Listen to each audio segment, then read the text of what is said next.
name is Rob, I'm just across the street. Dear God, we live so close, we never seem to meet.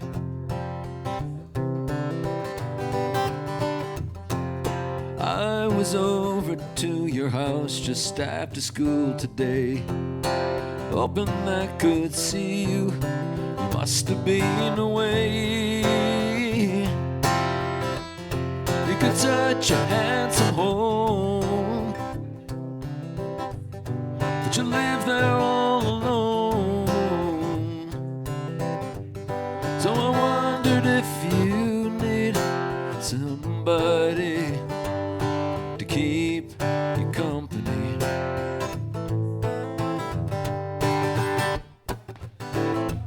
Dear God, I've been there a couple times this week. Dear God, the door was open, I just had a peek.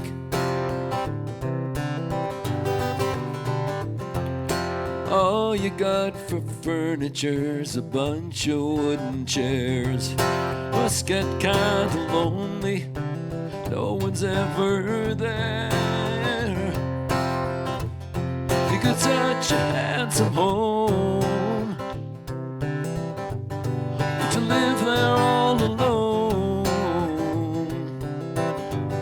So I wondered if you need somebody to keep you company.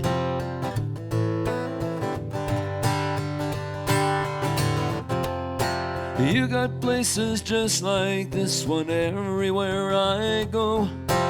Do you live in all of them, or are they just for show?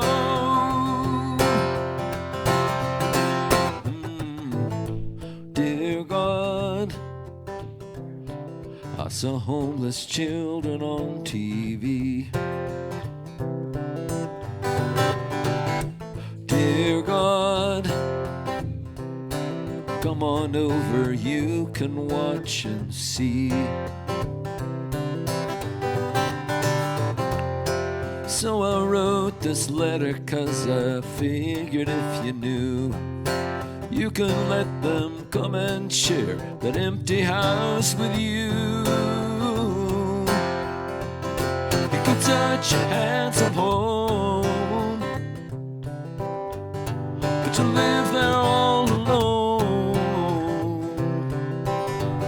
So I wondered if you need somebody to keep you company. Yours truly, me.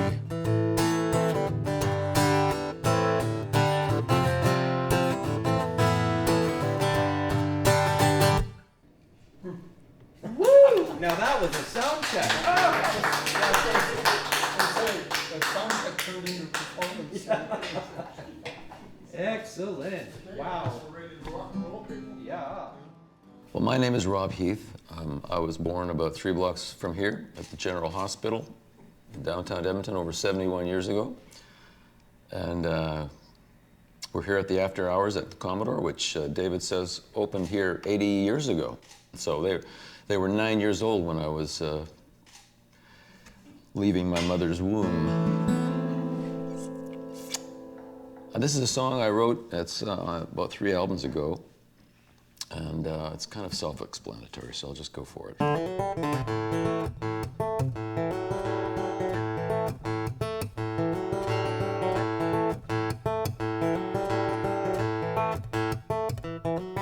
She had that smile old barkeeps get, like there's an inside joke that they're sharing with God. She cracked the cold ones, their troubles all poured out. She just listened and nod. The guys were almost 12 pints deep in conversation about how life was rough. They played that sad song, complete with violins, until she'd heard enough. She said, yeah, life ain't fair, boys, so what's your second choice? Sure, there's some days feel like Mondays, when just getting up can get you down. Some surrender, just remember, when every silver lining has a cloud. Still one more day above ground.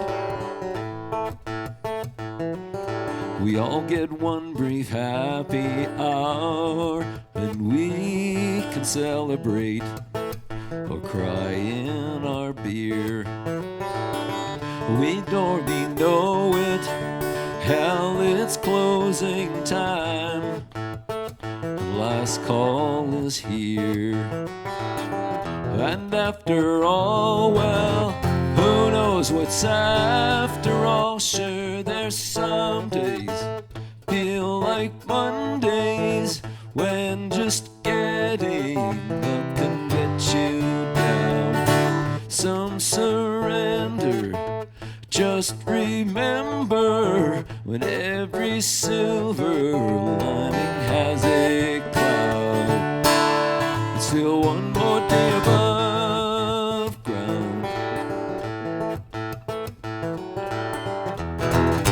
You got to laugh at life, 'cause if you don't get the joke, you're gonna just hate the punchline. Sure, there's some days feel like Mondays, when just getting up can get you down. Some surrender, just remember, when every silver lining has a cloud.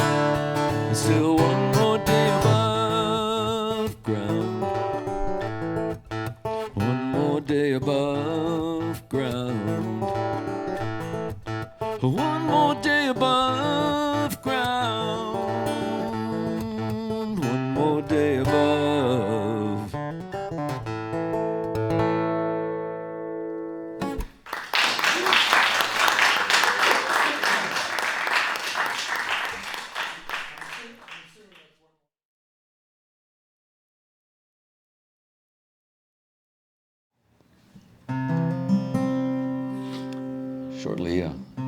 Shortly after that album was released, I went to Kerrville, Texas, and they have this like 18-day folk festival down there. It's just amazing, and they invite young songwriters to come, and they have what they call a New Folk Contest.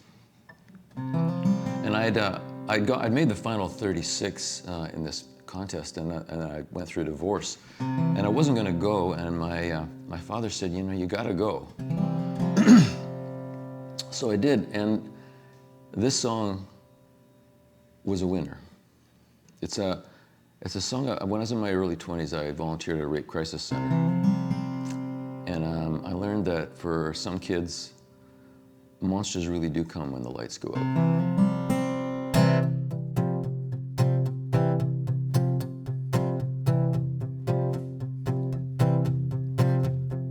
Jenny is drawing a monster with a devilish grin and dark eyes. She says he comes nights for long visits, the kind that makes 6-year-olds cry. Other kids draw suns and rainbows and cute little houses with trees, with a crayon she keeps in her pockets. Jenny just draws what she sees. There's a lot more to what Jenny draws than anyone ever thought there was. Pictures worth 1,000 words. No one saw what Jenny draws. At 15, Jenny models her leather on the corner, walk and don't walk. And with Jenny draws mostly a cat calls from the college boys cruising the block. She been spending her nights with Prince Valium and a few dozen jaunts from the hills. She's learned you can draw blanks in the morning if you kick back some gin with those pills. There's a lot more to what Jenny draws than anyone ever thought there was. Picture's worth 1,000 words. No one saw what Jenny draws. Now at 30 she's drawing a deep breath as she walks up and rings the doorbell. That monster appears in the doorway with those eyes she once colored so well. Then Jenny draws her Smith & Wesson and a crowd from the neighborhood. When Jenny draws a line in traces of lead and wipes the grin off him for good. There's a lot more to what Jenny draws than anyone ever thought there was. Picture's worth 1,000 words. No one saw what Jenny draws.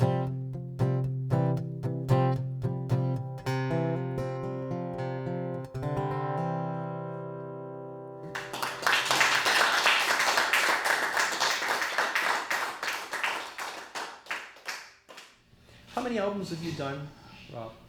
7, I think. Wow. Do you have a favorite? You know, they all have their, their charm. Yeah. First album I did was in 1987. Well, actually, I cut an album just before that really never went anywhere, but I had an album called Play On in 1987. And it was distributed through Electric Records, who went out of business, so I'm hoping that I wasn't one of the reasons for that. But I didn't record again for probably 15 years. First album I did quite well, but I kind of sank into just songwriting, and I had a publishing deal at Criterion Music, who also had Lyle Lovett and Kim Carnes and a few other people. So I went to Nashville in 1995 and did a lot of country writing, and I didn't do another album until 2002. And I've done probably popped out an album every 3 or 4 years since then. Yeah. Do you like the recording process? I do. I have a recording studio in my house. I do like recording. And I mean, the first album I recorded with Van Wilmot, who's now the music director at the Mayfield. Most of the albums I recorded were produced by Louis Sedmak, who's just one of the best guitar players around. And the last couple I produced by myself in my studio. Wow. Yeah. And you say that you don't play a lot live. I don't do a lot live. How do you keep the chops up? Because you've got, there's some, like, it doesn't look like you don't play. Well, that's my chop. That's it. You just heard it now. From here on in, it's all downhill. You know, I like playing guitar. I mean, I started. John said he started at 9. I started at 13. I was a late starter. But you know, I've had a little more time than him because I'm a lot older. And you know, I don't ever put my guitar down.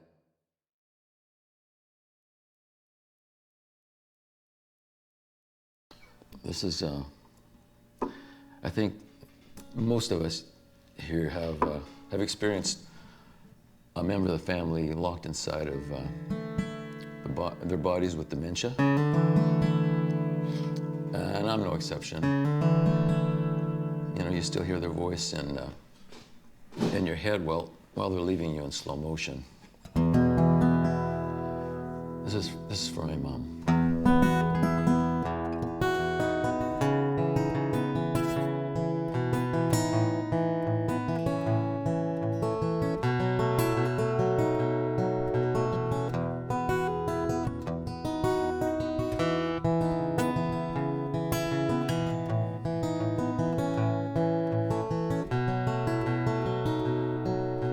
I said, can we get married? I put it in those words.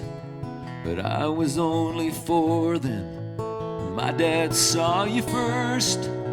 I guess he just was lucky. I think he knew it too, 'cause he's still hanging on tight to what is left of you.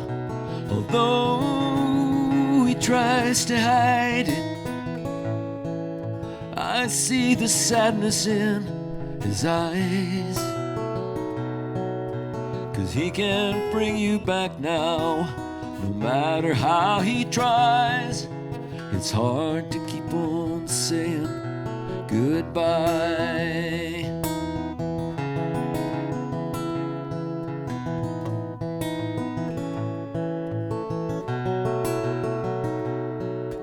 Your sisters in this picture have both been gone for years. I know that if I tell you, it's gonna end in tears. Your heart will break all over. It's better you forget these things you can't remember, the things you won't regret. So I will only listen. No, I won't say a word this time. And you can talk about them as if they're still alive. It's hard to keep on saying goodbye. As we flip through photographs, I see this one makes you laugh. You remember how things once were. It's only for a moment, but oh, how I have missed your smile. 'Cause every day I lose you a little at a time. It's hard to keep on saying goodbye. It's hard to keep on saying goodbye.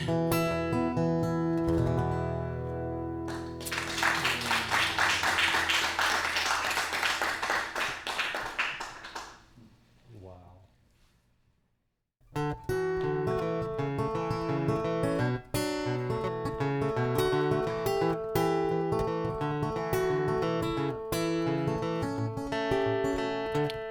Had her whole life packed up in that case,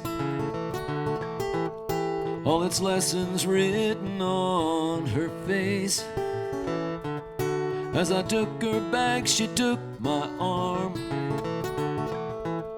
She said, "What a thoughtful boy you are. There's a nursing home on Duncanhurst, but could you drive me around a little first?" I said I would, and then I thought I saw a couple tears run down her knitted top. So I turned the meter off. Our biggest moments often come, but before we notice them, they're gone. Our biggest moments often come, dressed up to look like little ones. For hours and hours we just drove around. We would pass a place, she'd slow me down, like the dance hall where she first met him, or the church their kids were baptized in. She said, "I've heard I haven't got too long. Everyone I loved is dead or gone." And in her own way she was telling me, there's no one left to leave these memories. So I listened carefully. Our biggest moment moments often come. Before we notice, then they're gone. Our biggest moments often come, dressed up to look like little ones. Then she got quiet, said it's time to go. When we arrived, she asked me what she owed. I just told her it's my pleasure, ma'am. Then she whispered as she squeezed my hand, "No, it was mine, young man." Our biggest moments often come. Before we notice, then they're gone. Our biggest moments often come, dressed up to look like little ones.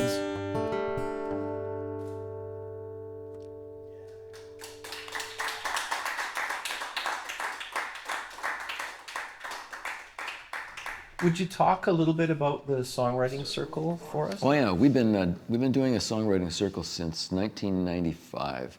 We started at the B Scene, which was a studio that's now kind of gone defunct. Todd Kuzu ran that studio, and we kind of got the idea. I had a publishing deal in LA with Criterion Music, and when I went down there, there was a song circle that started, and they were going every Monday, every week. And so I joined it, and when I came back to Edmonton, I talked to Todd, and we decided we were going to do once a month, first Monday of every month, and we've been doing that since then. And we have over 300 songwriters on our list, so there's a lot of people in Edmonton that write songs. Some of them in their basements, and probably never will play them live. And we get together once a month, and we sit around and we play our songs and critique each other, and it's a great group of people. And it's kind of like, whoever comes, it's like a box of chocolates. You never know who's going to show up. And you got everything from, the guy who wrote his first song, the guy who's written his, 101st or 1001st song, people from 12-year-olds to 85-year-olds, and it's every kind of music, rap. We've had just every kind of genre you can think of. And it's great because, and it's a circle. There's no voice that's louder than the next voice. And some of the best advice I've gotten to edit and change songs that I've written come from people who have never written a song before, or they're there for the first time. Because everybody's we're not all professional songwriters, but we're all professional listeners. So everybody knows what they like and what they don't like.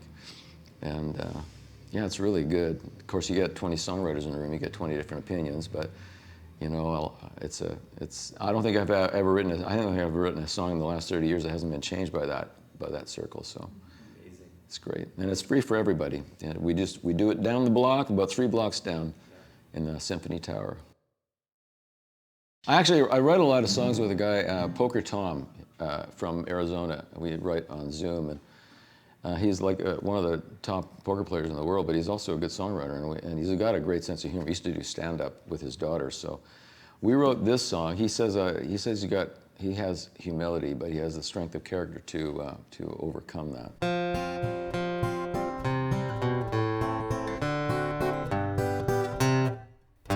Well, he told me that I have an awesome grasp of obvious things. You feel smarter whenever I'm talking, and I'm sharper than everyone thinks. But excuse me, you lost my attention. We're not talking about me anymore. The minute that you change the subject is the second that I became bored. Let's get back to the subject of awesome. Awesome is spelled with M-E. Google it and you'll find awesome right next to a picture of me. Extremely impressive and daunting. Am I right if I say so myself? Let's get back to the subject of awesome. Why talk about anything else? I love chatting about my favorite subject. I'm an expert on me after all. And even when I think I'm boring, I'll bet other folks think it's their fault. I know that nobody is perfect, but I'm closer than all of the rest. I'm awesomer than anybody, and that would make me the awesomest. Let's get back to the subject of awesome. Awesome is spelled with M-E. Google it and you'll find awesome right next to a picture of me. Extremely impressive and daunting. About right if I say so myself. Let's get back to the subject of awesome. Why talk about anything else? Now, it's just not polite to be staring, but I do understand all the awe at a gallery I found in Paris. Mona Lisa admiring moi. Yeah, I speak Spanish. By now every war would have ended, and they all would be calling a truce if everyone loved everybody the way that they love you know who.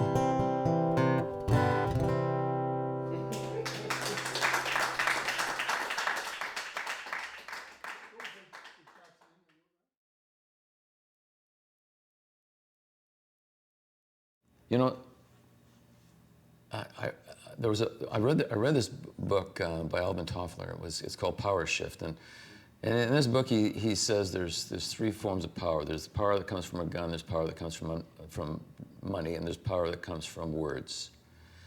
And he says the power from a gun goes away when the gun goes away, and that's the same with the power of money. But the power of words lasts forever. You know. A song, Cats in the Cradle, you were talking about Harry Chapin before, I think? Maybe not. Jim Croce, you know, it was Jim Croce, but, you know, Harry Chapin wrote a song called Cats in the Cradle, and I was a better father because of that song. That song had an impact on me. It made me realize that what comes around goes around. If I'm not a good father, then my sons probably aren't going to want to have anything to do with me. So the power of those words, he died 40 years ago. But the power of his words are still resonating. So it's, you know, songwriters have a lot of power. What makes a good song to you, Rob? What would you tell someone makes a good song? Boy, that's a loaded question. You know, I am, you know, my first album, I was really heavy on melody and really heavy on production, and lyric was really unimportant to me until I had a publishing deal for my album. They were shopping me as an act, and we came close with Curb Records, but you know, I didn't play live, and that was a problem. So you know, it kind of didn't go anywhere. But my publisher came to me and said, "Why don't you go to Nashville and start writing country?" Because Nashville in 1995 was kind of like rock was in 1987. So it kind of, you know, Nashville kind of follows rock by about 5 or 6 years. So I started learning how to write a lyric because, you know, I was sitting in the room with, there's a lot of co-writing in Nashville. Like it's all about co-writing, and you really learn a lot about how to write, you know, a strong lyric. And a lot of it's conversational. I mean, there's no rules, and rules are made to be broken. But in Nashville, you don't get a lot of metaphors. A lot of it's very conversational, very down to earth. And you know, I kind of lean that way in my own lyric writing now. If a line goes by that confuses the audience, they're probably not going to hear the next 4 or 5 lines. So it's, you know, unlike poetry, you can sit and you can read that poem 5, 6, 7 times, and you can look at each line and figure out what it means. But when this is a verbal medium, so you know, it's got to be understandable from my perspective. My songs, I feel that it's got to be understandable the first time through. And if there's a few loaded things in that lyric that, you know, people get the second and third time through, that's nice too, you know. Talking about Mark Ladisher, I remember one night he was talking about things that his father said, and he said, my dad said, you make your whole life to you live a life to make a life, and then you realize that was your life. And I wrote this song for a golfer. He said he wanted to have, he was on his way out, and he said that he wanted a mulligan in life. He wanted a do-over. So I thought that was a good idea for a song.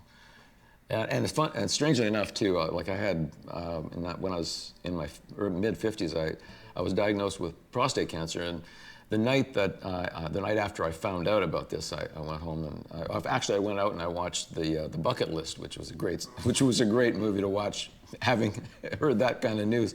And then I played myself this song.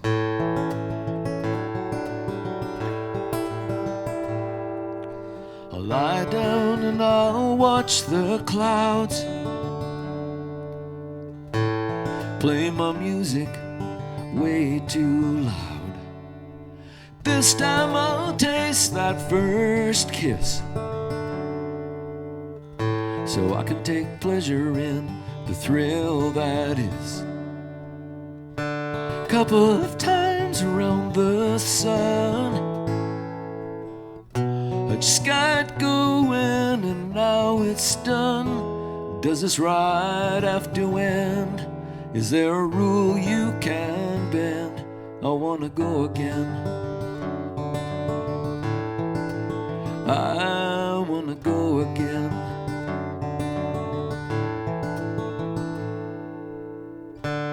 Forget the meetings and the money, all the fights now just seem funny. Important things slip through my hands. Life just happened while I was making plans. Couple of times around the sun, I just got going and now it's done. Does this ride have to end? Is there a rule you can bend? I wanna go again. I wanna go again.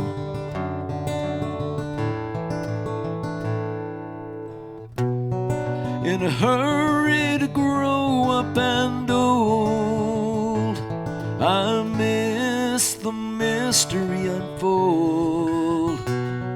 We learn the secrets of life far too late to ever get it right. So let me just try it once more. I do life better than I did before. I swear I won't waste a single minute. No, I'll savor every second in it. Couple of times around the sun, I just got going and now it's done. Does this ride have to end? Is there a rule you can bend? Just this once, if you could punch my ticket then I wanna go again. I wanna go again.